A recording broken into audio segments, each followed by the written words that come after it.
Yo guys, what up? It's the kid. What up? It's your main man here, HH here for another lovely episode of the football Dugouts, man, which happens, of course, every single Monday. So, of course, we're going to do things slightly differently. Obviously, our main topic is obviously the Serie A, which is a 3-horse race, really pretty much a 2-horse race because Lazio ain't doing nothing.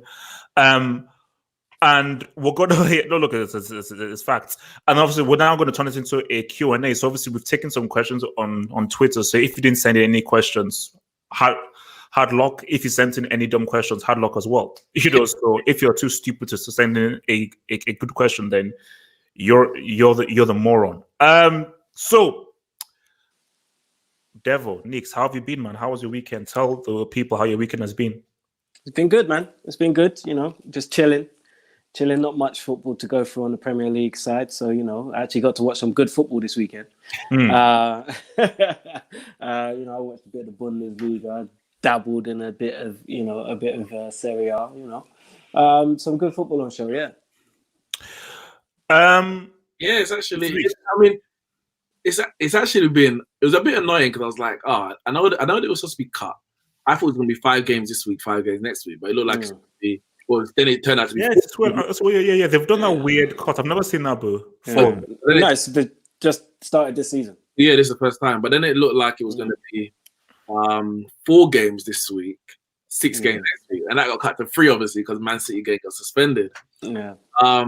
But yeah, as you said, it gave me a bit of time to dip into the other leagues. Like, we know Serie A is a bit of a retirement league these days, but I thought, why not? Why not watch the Milan derby, innit? Like, I thought the retirement league was the Premier League with the 22 points gap. I thought that's the joke of a league. That's what I thought. Well, that's fine, innit? But I watched the Milan derby, and that was. Obviously, we get onto that a bit later, but yeah, it was a good little break from the Premier League, especially with Man United not doing well. Take my mind off it. Even when it's annoying me because they drop down and play from the league. All right, okay then. So let's right, man. So again, obviously, Premier League was sort of a bit jagged. So really, it was much more so with regards to the other leagues. I think in La Liga, it was pretty much routine. It scored a crazy goal, but I think before obviously we get to what happened in the Serie and how things have really changed, Bundesliga. So first of all, let's look at Dortmund right now. So this is obviously what I asked, my peeps over the weekend, which is that what is the issue with Dortmund? They're always in these exciting games, lots of goals, but they're always on the receiving end of these exciting games. And so much of those games, they're entertaining to watch. The people love them, but more times than not, they end up losing. So obviously, I'll come to Devil with this. Is the issue that the team just isn't very good? The team is inexperienced. It's Favre, who's a poor coach, a poor manager. So what do you think is the issue? Is it a mentality thing, a psychology thing? If it's a mentality thing, then should Favre take more blame? You know what I think it is? I think what people tend to forget is this season, Dortmund have actually got one of the better defensive records in the league before the weekend. I think they had the joint most clean sheets. I think they had 7 before kickoff. I don't think they conceded a goal for like 3 games or something like that. No, I think they conceded one in one of the games where they put in 5. They put 15 goals in 3 games. So they've been on fire. But Leverkusen are a very good team. Let's not say like Dortmund lost to a bad team. Leverkusen. Come on, bro, David. Leverkusen, really. Leverkusen. When last were they relevant, bro? Come on, bro. Well, they're not too far off the top now. They're in the Champions League places. I think they're only about 5 or 6 points off of Bayern themselves. So Leverkusen are a good side. They've got some very good young players there. You talk about Brandt, who's gone to Dortmund. He was born and raised through Leverkusen. So it's a game that it could have gone either way. It's a very good game. Dortmund will always give chances because that's just the way they play. They play a very open, expansive style of football. It's just usually they score more goals than another team. But Leverkusen are a dangerous side themselves, and they showed that. Volland's one of the informed strikers in Germany. They've got Diaby, who's come from Paris Saint-Germain and looks very, very good. Wait, not Abu Diaby? No, Moussa Diaby. There's about 12 Diabys in world football at the moment, and they all seem to be good. Don't know what's going on there, but it was a good game. Dortmund, they have to learn in these big games. They do have to change their tactics a little bit. They can't just play this gung-ho style of football and expect to win every game, because when you come up against good teams who can change things tactically throughout the game, and go toe to toe with you, you're going to end up losing a few games. So they do need to learn, and maybe it is they're a bit naive and a bit young. I want to know: are Dortmund that much improved in than future years, or is it just that Bayern have really dropped their levels compared to previous years? I think Dortmund have improved. I think when you look at like Jadon Sancho, for example, Michael Royce is in great form as well. So they have improved because they have players that are playing consistently at a high level. Hummels has done a good job in making them better defensively, but they still have that big game mentality where it's almost like they panic and they just think, well, we have to score so many goals. We have to prove that we are the better team. That they just keep going and keep going and keep going. They lose their mentality and the maturity, Yeah, sometimes in a game you have to say, right, let's just calm it down for 10, 15 minutes and just shore things up and just make sure we're okay. But they don't seem to have that in them. They just think, let's keep going. 90 minutes, bang goals. And they get caught. The first game that Haaland in the Bundesliga anyway that he hasn't scored in it. Yep. Loving that, tweeting about him. Oh yeah. No. Don't be so quick. I thought that guy is the next big thing. If you're so good, help your team from a difficult situation.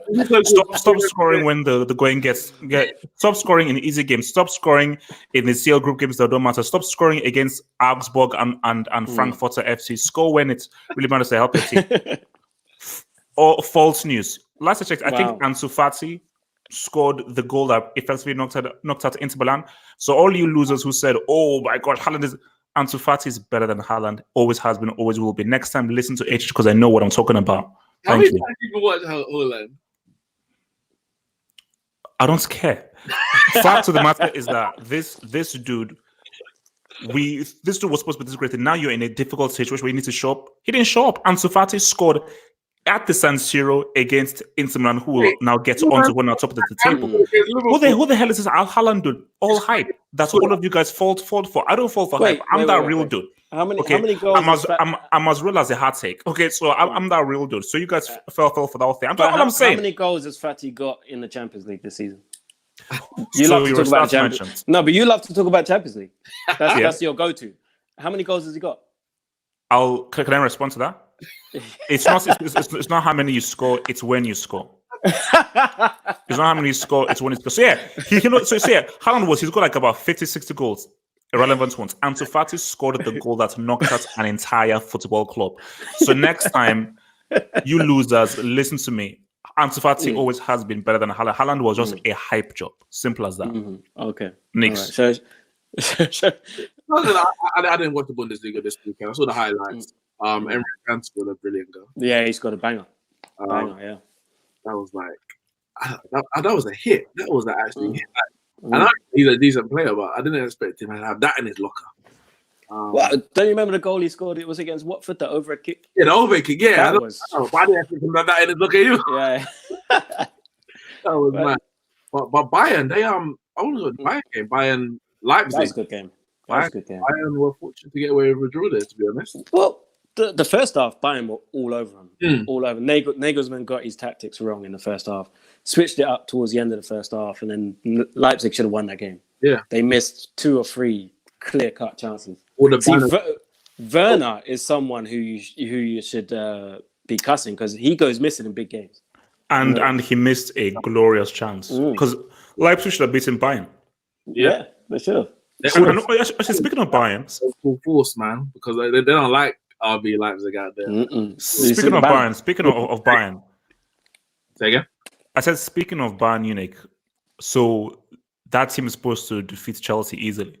So when Man United beat Chelsea on the 16th, what are you gonna say? Nix, I know you're a Premier League merchant. I realize that. First off, Chelsea will take care of United. But Chelsea have more bigger things to worry about, which is Feb 25. You're not invited to Feb 25.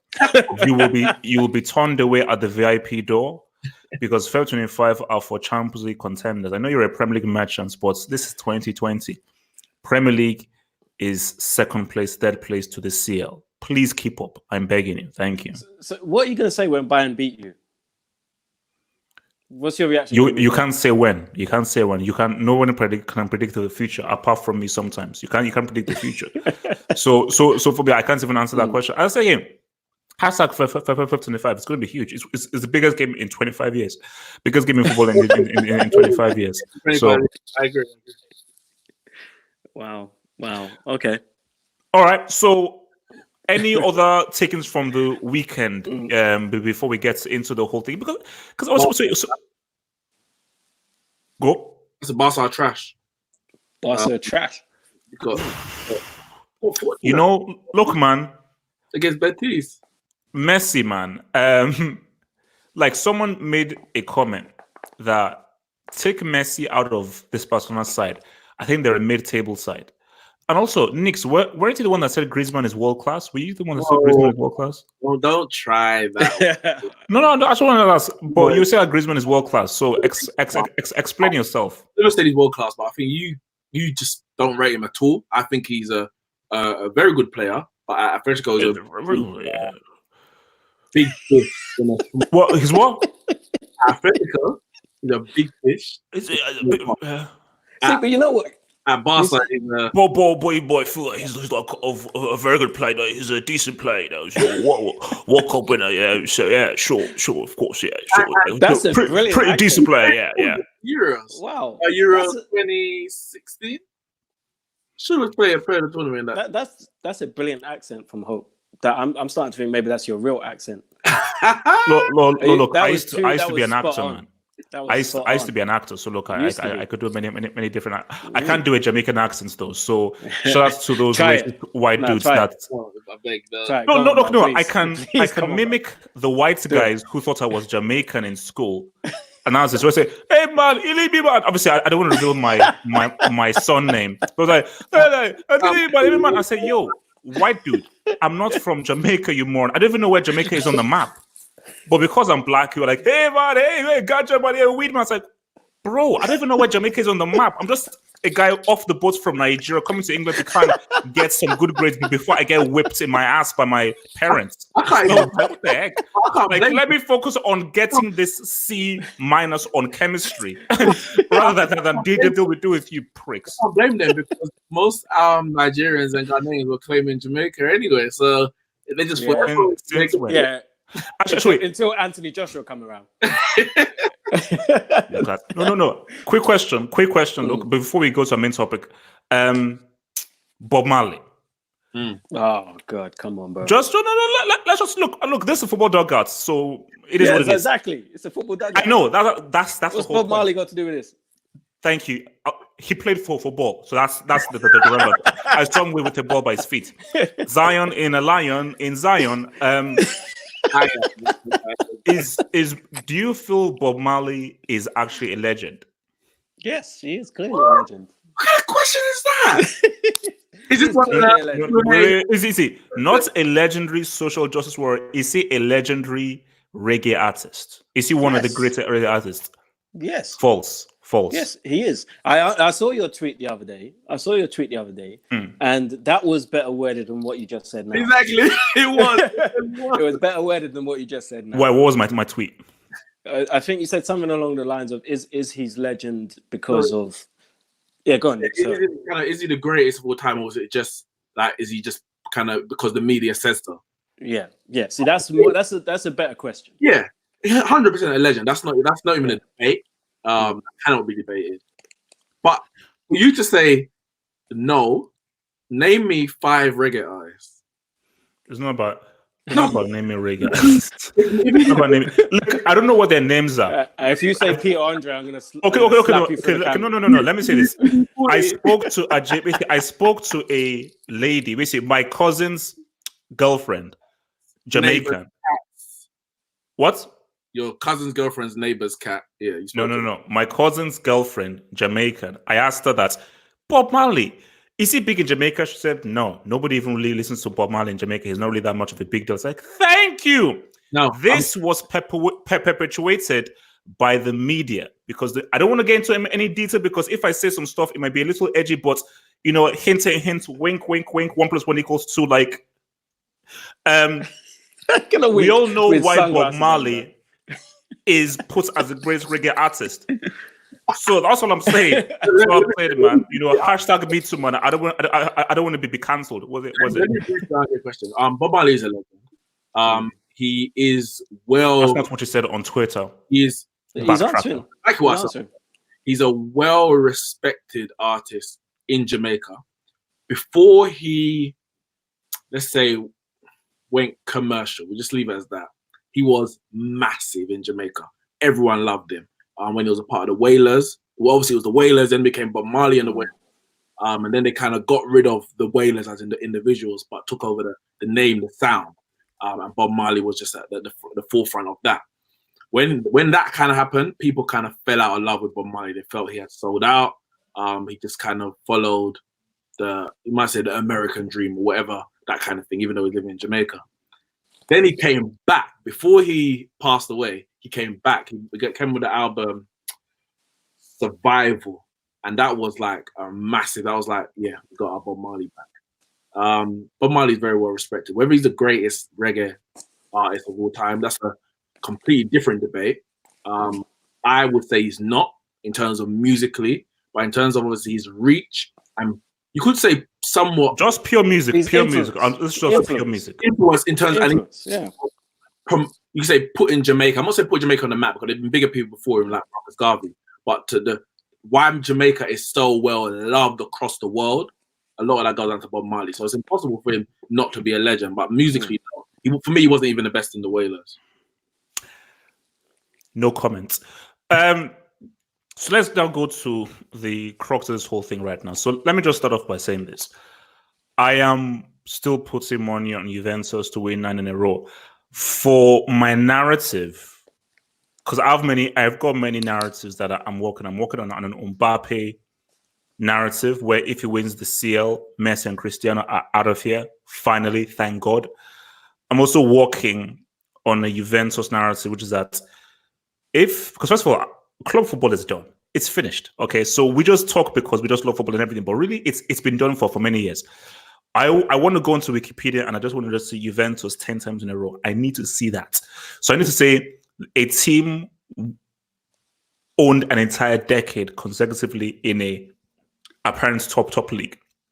So I'm still going for Juventus, but my Lord in heaven, we have a 2-horse race. Now people would say, we have a 3-horse race. Let me respond to that. You guys, don't you learn anything from your boy HH? Take the red pill. You're viewing, basically, you guys are viewing like, the table, chair thingy. Everything I see is in green code. Because I view everything in green code, Lazio not in this damn title race. Okay? Because when the going gets tough, balls get sweaty, ass gets tight, Lazio will fold. That's the fact. So forget those dudes. It's a 2-horse race. Maths is overrated. Okay, so forget what the table says. Maths is overrated. Look beyond the maths. Okay, 1 + 1 doesn't always equal 2. So I told you guys, think. I told you I'm giving you guys sense. I'm giving you guys knowledge, man. Think. So I think it's a 2-horse race. I think it's great what has happened. I don't owe Lukaku an apology. So. And I've deleted any past tweets or anything about it, so you can't get any receipts. So that's what it is. So let me come first to Nick's with this. The Inter win, the Juve loss. Do you feel that this is a massive turning point in favor of Inter Milan, or you feel Juve will eventually get their acts together and still defend their title? I don't think it's a massive turning point. If it was, let's say, game 32, 33, yes. We're on game 23. There's 15 games to go. And they're level on points. And they have to go to Juve on the 1st of March. In between that, I think the next game they have to. Well, they're playing Lazio. I can't remember if it's home or away. So I think they're away. I think they're away at Lazio next. Juve are inconsistent. Inter Milan have bottled many opportunities to close the gap on Juve or go ahead of them at certain points. When they went 2-0 down, I wasn't surprised. Like, I expected that from Inter. I'm more surprised that they actually came back and won the game. Because Juve lost, I knew it would be squeaky bum time for them. If Juve won, they would have beat AC Milan comfortably. But I think the pressure of having to chase Juve and knowing that, oh, we've got another opportunity to get a win, kind of got to them. The first half was so pedestrian. They were terrible. They were absolutely terrible. I expect nothing more from a Europa League team. Yes, they are in the Europa League. And yeah, AC Milan, if anything, in that first half, looked like the team who were going for a title, and Inter looked like the mid-table strugglers. It was that bad, but they turned it around. And it's only going to be, they're only going to get confidence from it. You beat your city rivals, no matter how down in the dumps AC Milan are. It's still a big result. Big. It's still a big. Wait, no. Remember, it's no. Nick, a 70-year-old is their striker. Yeah, but it's a local derby as well. A 70-year-old is their striker. Did you hear what I said? 70-year-old. I heard the atmosphere in the second half. He was banging. But the first half, I don't think I think the commentator was bigging it up. Where I was like, yeah, you're trying to give it a bit more credit than deserve. But the second half, the atmosphere, I said, yeah, there's proper intensity going on here. So I don't think it's a lot right now. I think there's going to be more drop points from both sides. When the European competitions come back around, we'll see. Because Juve can't forego the Champions League. They have to go for that. Inter could be excused for foregoing the Europa League because they're going to qualify for the Champions League again anyway, by virtue of the league position.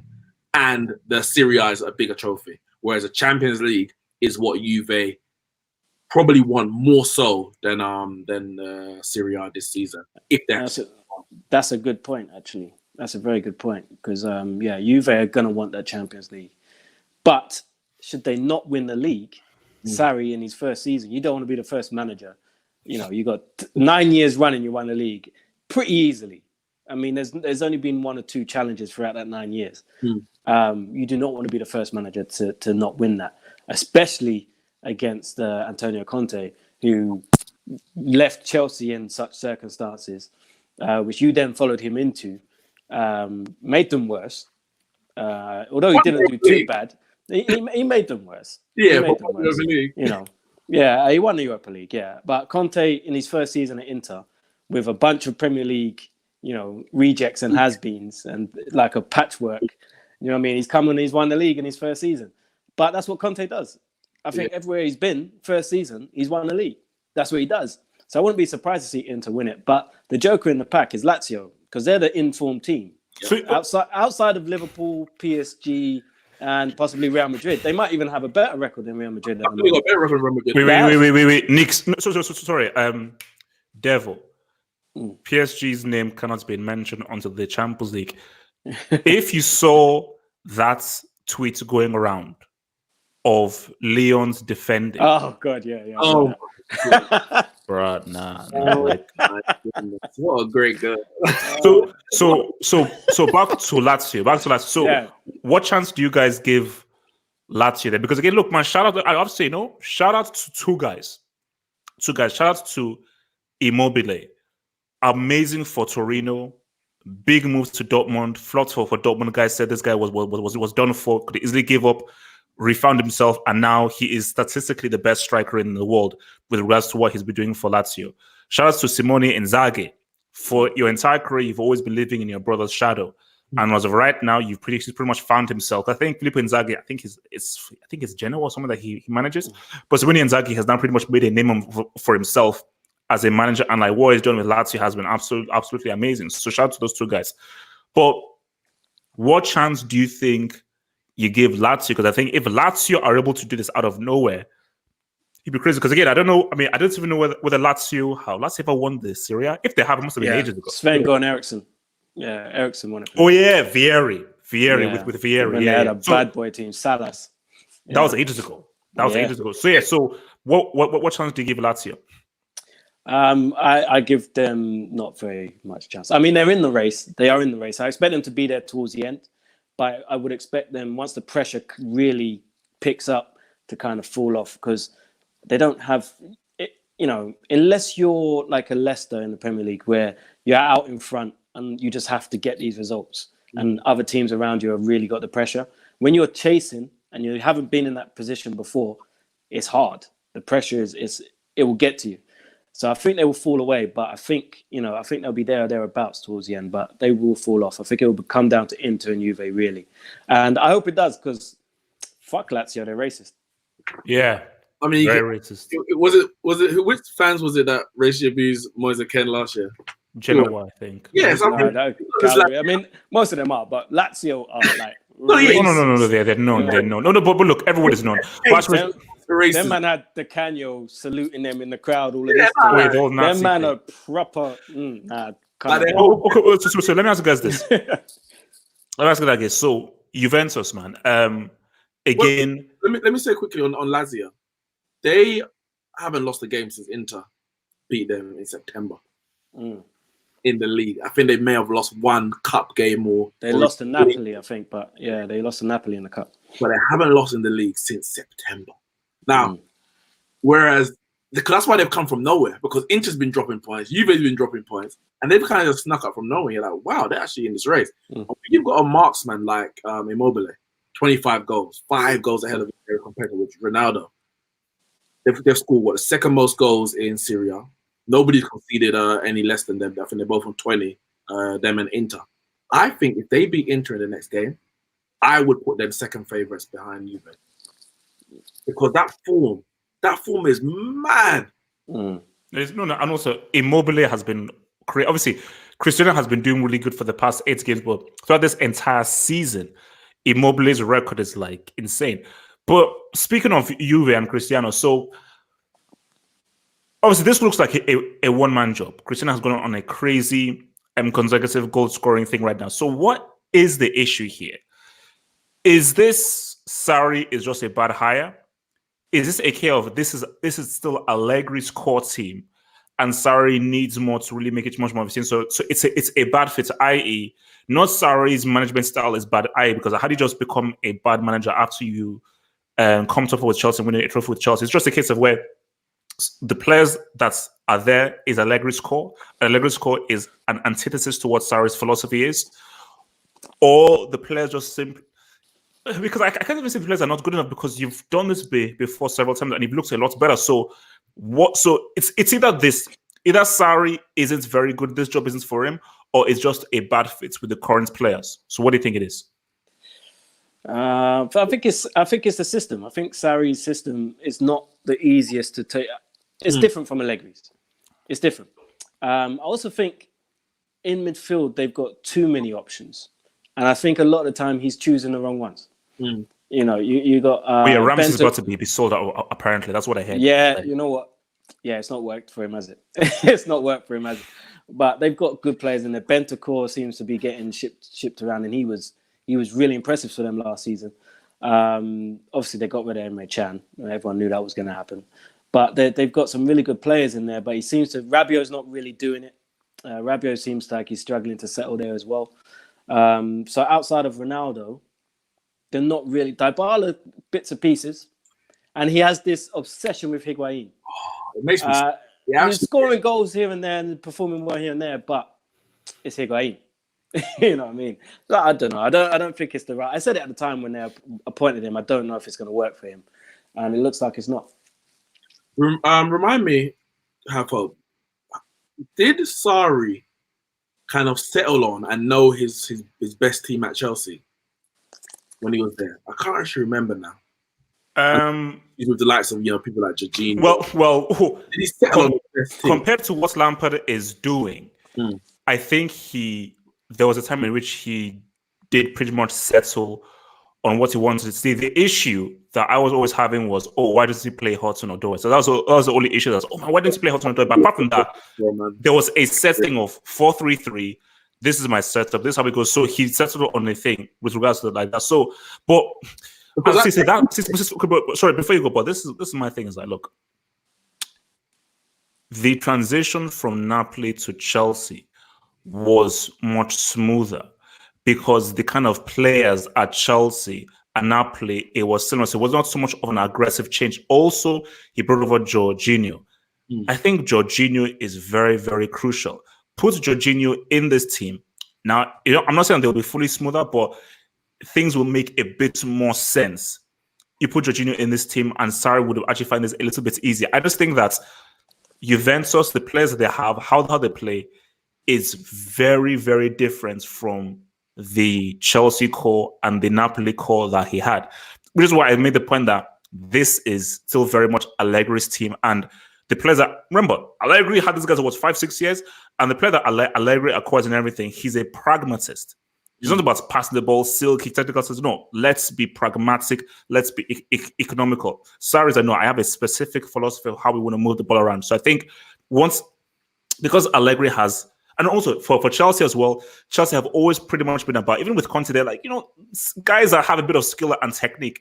So what you now have is many Juve fans I even speak to say, oh my God, I hate Matuidi. Matuidi is crap and everything. No, Matuidi is a very useful player to have. Mm-hmm. You must always have a Matuidi in your team.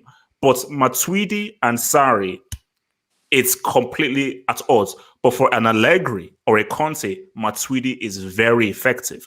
So, but with all of that, and I don't disagree. With all of that, as Devo said, I don't understand his love affair with Higuain.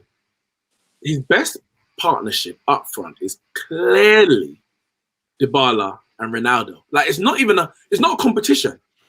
Higuain gets hooked off about 70 minutes.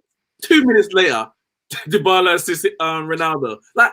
And it happens time and time again. They're struggling. They bring on Dybala, change the game. And between him and Ronaldo, for me, that's their only hope. Well, whatever their glory is going to be this year, whether it's Serie A, Champions League, that's their only hope. He needs to leave Higuain. Higuain needs to be the last resort. Like, you just need to throw another body into the area. It's not. And if you got two people, you got Ronaldo and Higuain. Neither of them at this age have got the pace. I mean, Higuain was never electric, but neither of them have got the pace that they used to have. Both of them are right now number 9s. So you got both of them playing in the same position, in the same space, and causing problems for one another. Ronaldo has to play.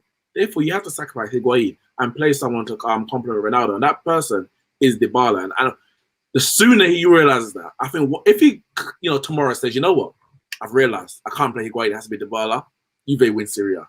If the longer that takes, the more and more inconsistent results we're going to get from Juve. Either way, it's going to be an interesting finish to the season. Oh, no, for sure. Someone goes, Higuain is there to distract the centre back so Penaldo can sneak in. Freaking Penaldo, man. All right. Let's take in some. So remember, guys, so we asked you to send the questions on Twitter. So we're going to take these Twitter questions, and maybe if we have time, we may take some of your questions from the tube as well. So let's get in on this Twitter question. So first off, from Sammy. So Sammy says, shout out to Sammy. If Madrid are starting a midfield 3 versus City, who wins the battle between Kroos and Modric to partner Casemiro and Valverde? Let me go first on that. I think that, look, Modric is an amazing player. He's quality. But I feel for what makes sense, I think Kroos should win that battle. And that's because of the emergence of Fede Valverde. I think Fede Valverde has been a revelation for Madrid this season. This guy is an all-encompassing midfielder. He can defend, he can pass the ball well. He's really good in the final third. So he's really been a great find. And I just think that Modric is a great player to bring on based on his experience and what he can do. But when you're starting a game and you're looking to be like, okay, this is what's been one and a half for 90 minutes, I think, because again, for a midfield 3, you need guys that cover all bases. I think Toni Kroos is the best, most consistent passer in the team. Mm-hmm. Casemiro is good at protecting the defense and also a great passer as well, and also getting goals. And I think Fede Valverde is just very good at, covering the whole box. So I just think that's 3, I think, has the best chemistry. So that's the 3 that I think I'll go with. I agree with you. I think Modric, for as great as he is, I think his legs have kind of given up on him. He's not the same player as he used to be. When you look at Valverde, who can cover the ground, he can carry the ball, he can be all over the pitch. He complements Casemiro and Kroos at this time better than what Modric does. So I agree with you there. Yeah, I think especially against Man City, where Man City are going to want to dominate possession. If you're going to want to, if I can't see Real Madrid willingly sacrificing possession to Man City. It may happen over the course of the game goes on, but I can't see them willingly doing that. And I think Cruz is the best one if they are going to kind of take hold of the midfield, dominate the ball, and basically dictate the game. I think Cruz is the best to do that. Modric is probably more effective in the final third than Cruz, but in terms of deep line playmaker role, I think Cruz is the best to do that. And then you've got, as you said, Valverde, who can affect the game further forward. The only issue is who are the other players they play? Is Bell going to be there?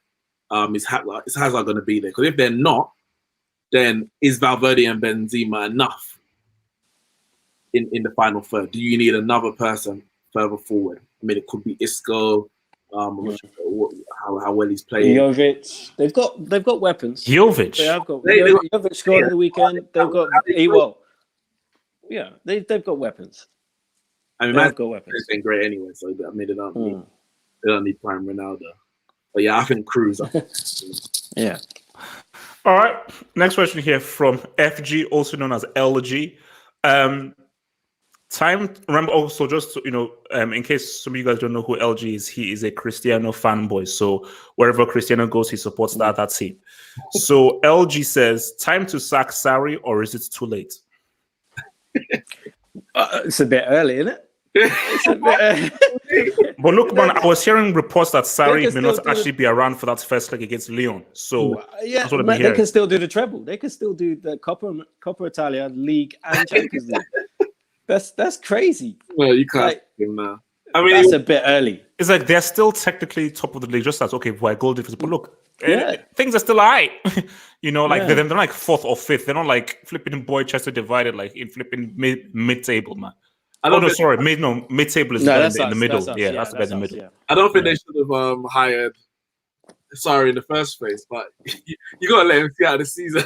You got to let him, Probably around this time that when he was at Chelsea, people were talking about whether Sarri needs to go, is he the right man, and then come the end, obviously, he got them into the top four and won the Europa League. Like, you just got to make the judgment at the end of the season. They're not in a bad enough position to. And who are you going to bring in? We're going to bring back a leg to finish the season on. They might. You're like, hey, don't have. They might. Give it to Ronaldo. Ronaldo has managed one game in his life, and he won the European Championship. True.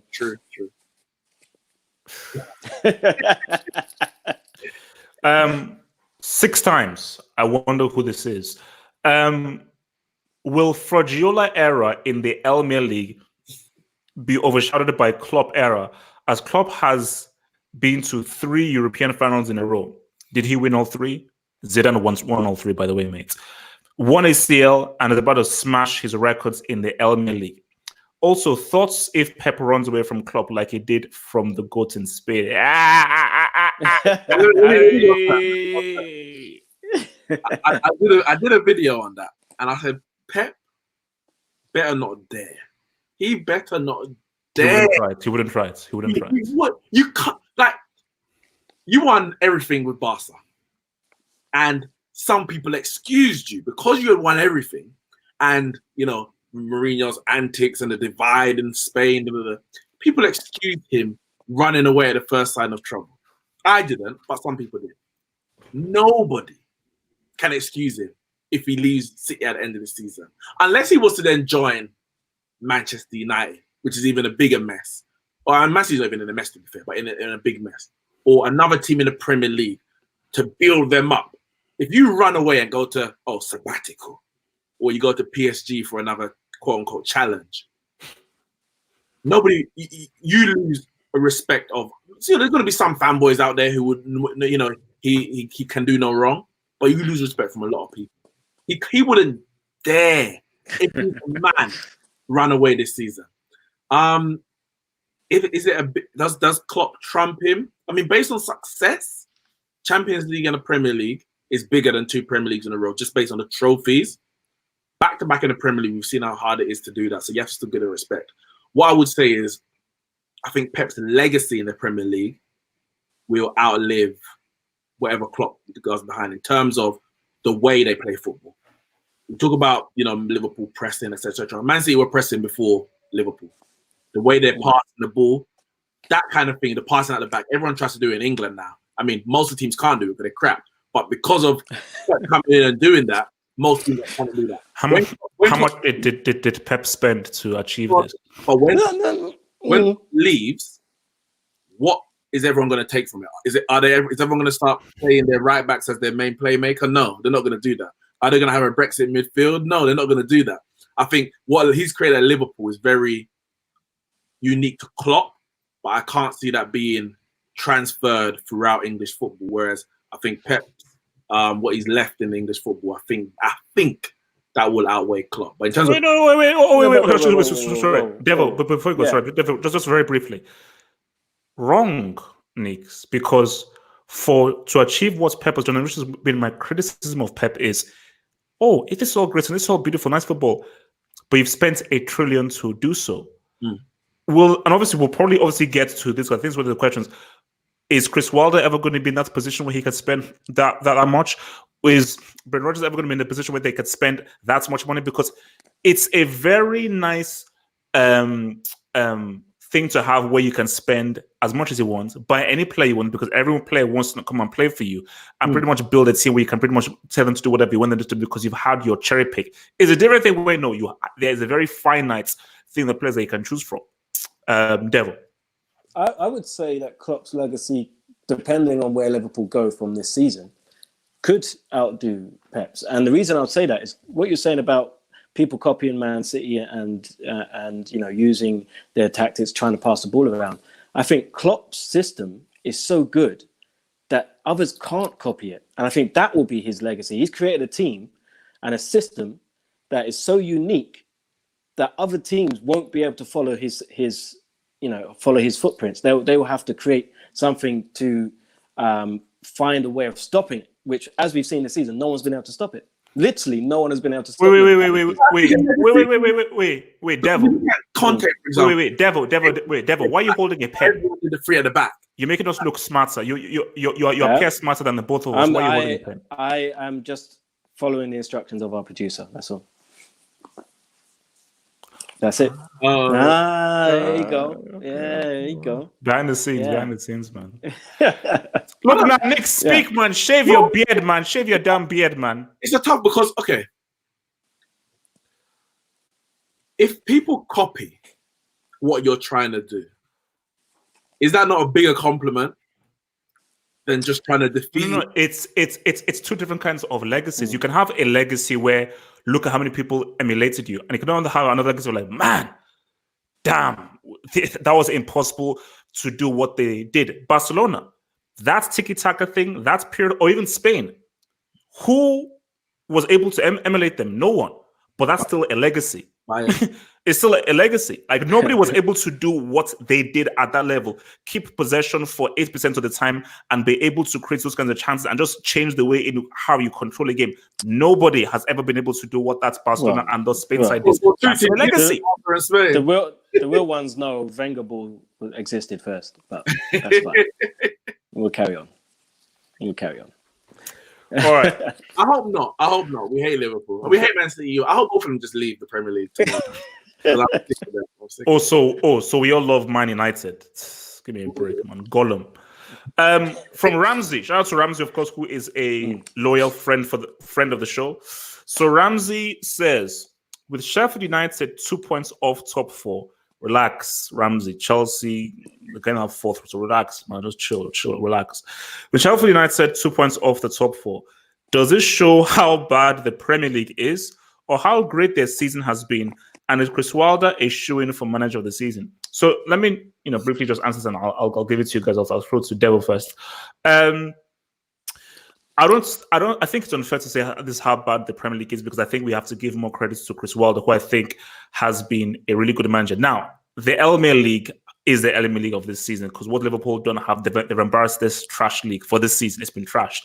But I think it would be unfair to not give Chris Wilder his props for, some interesting, refreshing tactical ideas and how he's been able to manage his side and get the best out of his side. Because, Liverpool have been different of the stratosphere, but really quality-wise, like Sheffield United have actually done very good against guys who have better players and have had much more experience in the Premier League.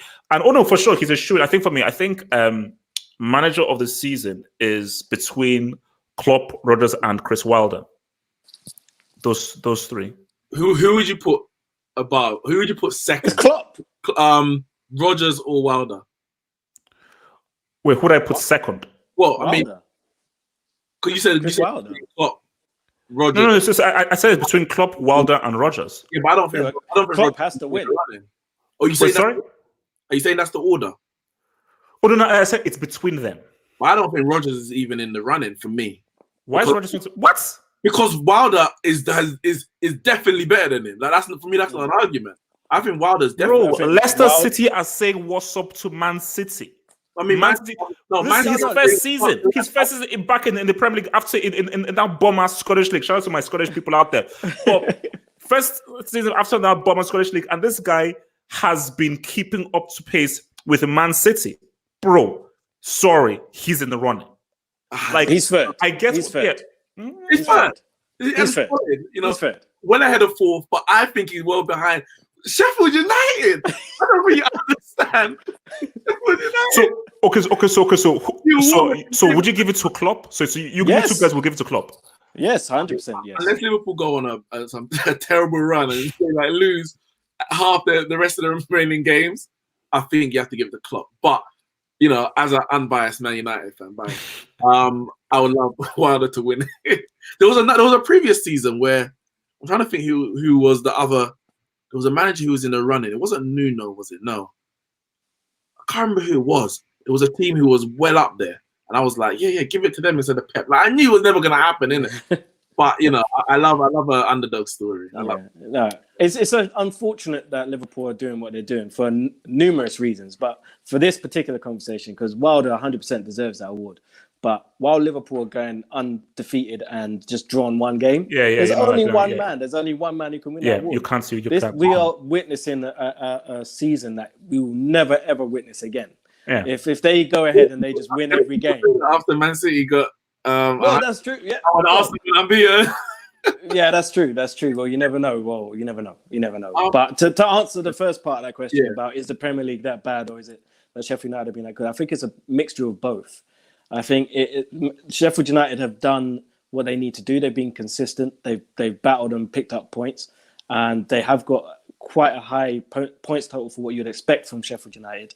But to be in the position they are with that points total right now, in any regular season, they wouldn't be fifth.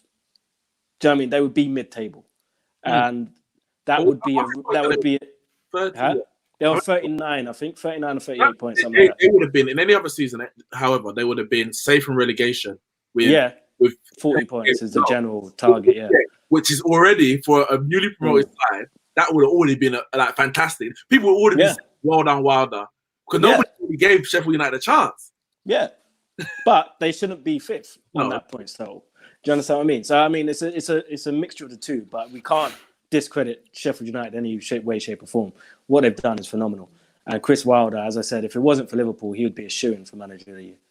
I think Klopp will win Premier League Manager of the Season. I think Wilder will win the LMA, which I think is all the leagues, and I guess their criteria is slightly different. It's not just it's obviously Klopp. If Klopp does 37-1, the question is like, what more could he have done? And I mean, the answer is 38-0.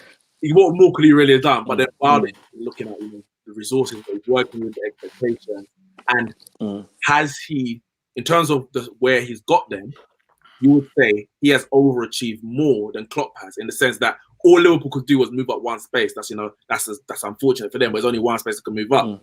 But Leicester to finish, I mean, for Sheffield to finish in the fifth or even the top four, that is like probably 17 places higher than anyone else expected. Yeah. So I think he might get the LMA Manager of the Year. Yeah. All right. Last question here from Twitter, and then you guys can send in your guys' questions to YouTube. So you guys start sending in your questions on YouTube after we've done with this question, man. And don't send any crap Zad questions, you pricks. From Chris Pablo, thanks for sending in your question. Domestic football hasn't changed. People's favorite teams have just gotten progressively worse and replaced, along with social media allowing propaganda, I agree with that, to spread about past players and teams. My question is, why you and more so, hey man, why are you focusing me on? Why you and more so have hope, say domestic football, especially in England, is finished. And also, I think he also went to add. He added a few. So it says pre-2012 case studies. So he said pre-2012, Inter won 5 Serie A's in a row from 06 to 010. Man U won 3 Premier Leagues in a row twice from 99 to 01, and 07 to 09. Barcelona won 3 La Ligas in a row from 09 to 2011. Bayern and PSG do the same. Premier League is number 1. Okay, let me just respond to that. I get what you're saying. I appreciate what you say with regards to, especially with regards to social media and propaganda and everything. But the reality of the matter is, there's no real parity. There's no real parity right now, and I just think that the facts speak for themselves. If Bayern win the Bundesliga this season, I think that could be 6 or 7 in a row. 7. If Juve win this season, that's going to be 9 in a row. We already know what happens in Uber Eats right now. Barcelona have won 9 out of the last 11 La Liga titles. And even if Premier League has been a bit up and down, I think City and Liverpool have sort of gone into the stratosphere and have separated themselves aggressively from the rest of the pack. So now that's now going to become a big thing in the Premier League. So I just think... 30 years, go on. Was it? First title in 30 years for Liverpool, go on. But it is what it is. Right, I deal with it now. I deal with it now. So how do you guys respond to that, Devil? For me, firstly, the Inter Milan situation was mostly due to the fact that Juve and Milan have been relegated for the match fixing scandal. So Inter picked up a few titles due to that fact. The Man United thing, Man United did dominate, but that was still competitive. When you look at the leagues that they won, they had teams such as Arsenal, they had teams such as Leeds back in the day, even teams such as Chelsea came about. They had teams pushing them the whole way. Liverpool, whereas Liverpool, that solitary year where they went close and then slipped. You have now. I mean, obviously it's just happening now, but Man City are 100 points and Liverpool 97 points just behind them. That is ridiculous. And if you look at the points that Liverpool are going to end up with this season, it's going to surpass 100 points. And you can see the trajectory is just going. Couple teams are just going this way. Everyone else is going backwards. So when I'm saying that, yes, our favourite teams have regressed. And yes, that's why the league has got worse, because where's the competition coming from? The big clubs who you would expect to compete for these titles aren't doing it. So if 2 teams are getting better and better and better, everyone else is getting worse and worse. Now you're saying, yes, Leicester are up there challenging. It's not that they're challenging. It's just they're on their level. Everyone else has come back. So now it seems like it's a level playing field, but the quality's gone backwards. It's like 100 meter sprint. Let's say Usain Bolt started jogging these races and the races become tight. It wouldn't be that the quality's got better. It's just Usain Bolt got worse. He weren't sprinting. He was jogging. So it doesn't mean that, these are now quality sprinters. It's the same thing is happening here. When I say that the league has got worse, I'm not trying to take anything away from Liverpool or Man City. They have done their job and done it very well. But I do believe the quality has gone backwards, and the points totals will tell you that. And I'd love to see next season and be proved wrong, and it's a competitive season again, because that's what we want to watch. We want to watch competitive football. But I have a feeling that it's just going to get worse. It's just going to be Liverpool and possibly Man City once they sort themselves out and throw money around again. They're going to be flying. But I like to temper some expectation when it comes to it, because our producer Javern, he said the same thing after Man City won 100 points, 90 share of Man United. His fear, and other people expressed this, was that Man City were going to turn this league into PSG. They finished 19 points ahead of Man United, but they finished 25 points ahead of Liverpool. He finished 4th that year. The year after, Liverpool finished 1 point behind him in 97 points. Nobody foresaw Liverpool getting 97 points. We did think Man City could do it because they had done it obviously the season prior.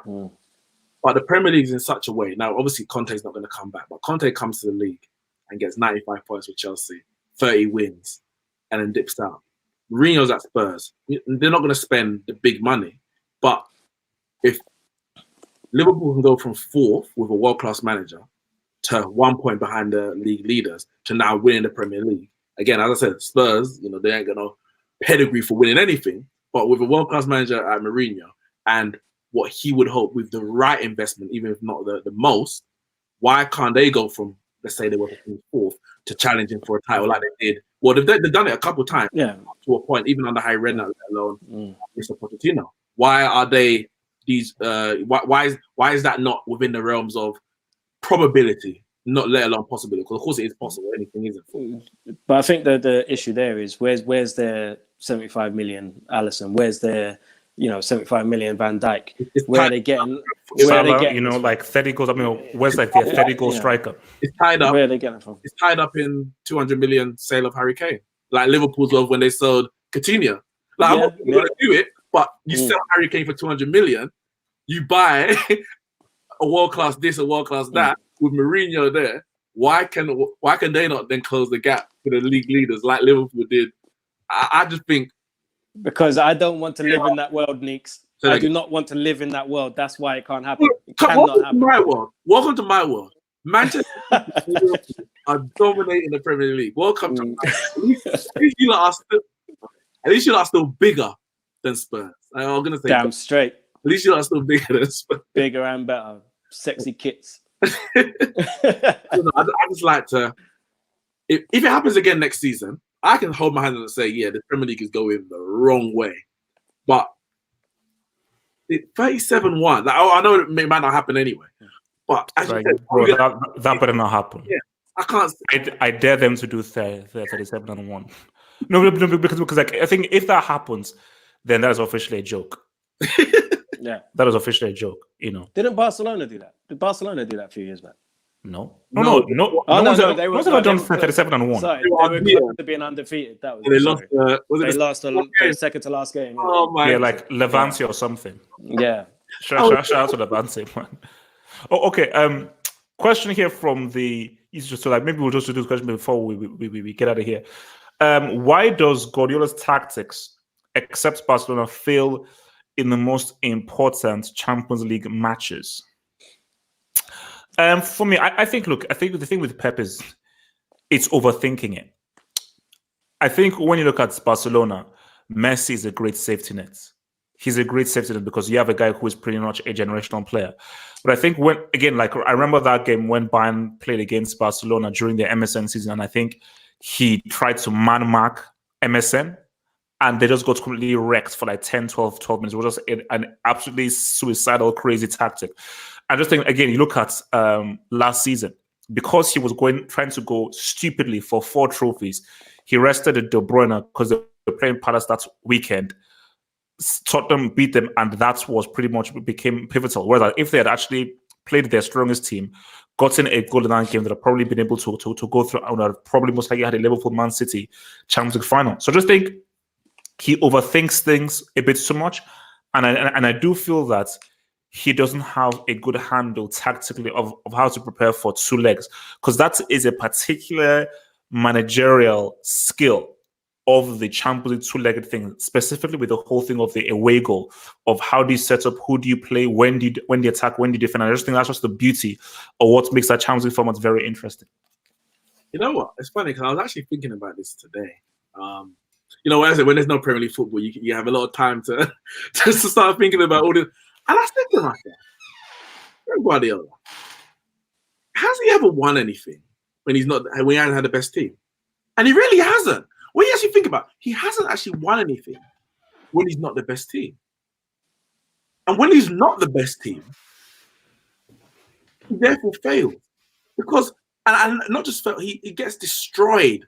I think about when his Bayern team got destroyed by Barca, for example, when he went to Liverpool in the Champions League 2 years ago, Anfield, and was 3-0 down at half time.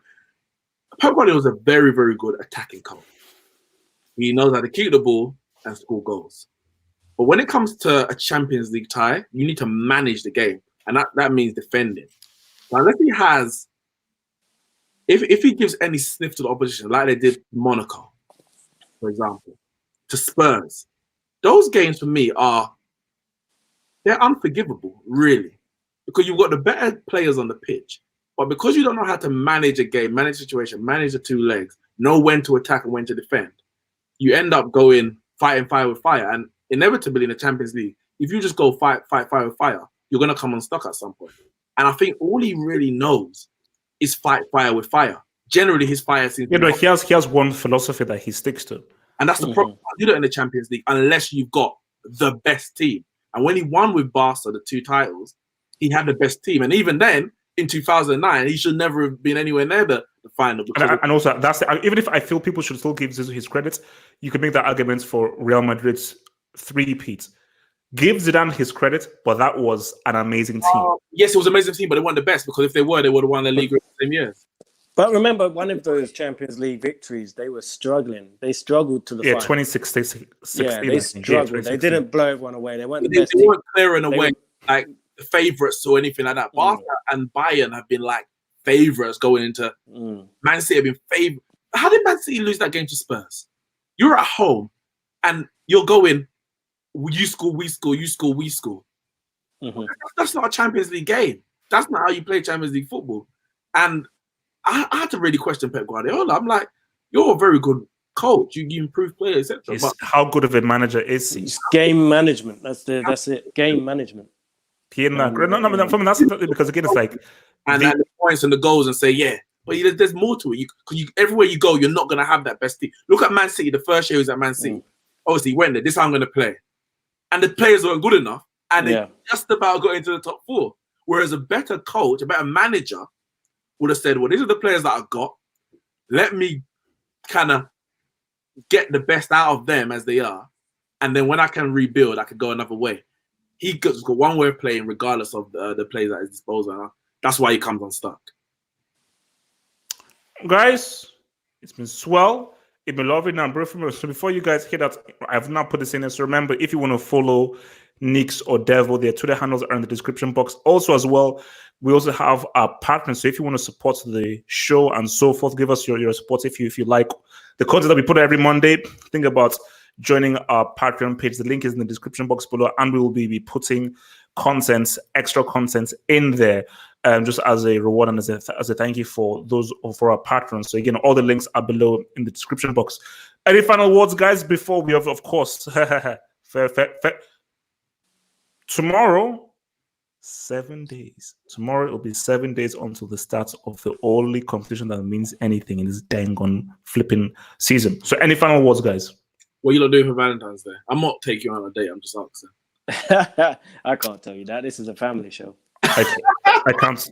Those things can't be revealed. I wasn't invited to the party. Sorry, guys. I'll be watching Wolves. Hey, Wolves playing. Who are they playing? Leicester? I don't know. Yeah, I think it's Wolves Leicester or something like that. I'll be watching them on Valentine's Day. All right, guys. Look, man. Peace out. Stay true.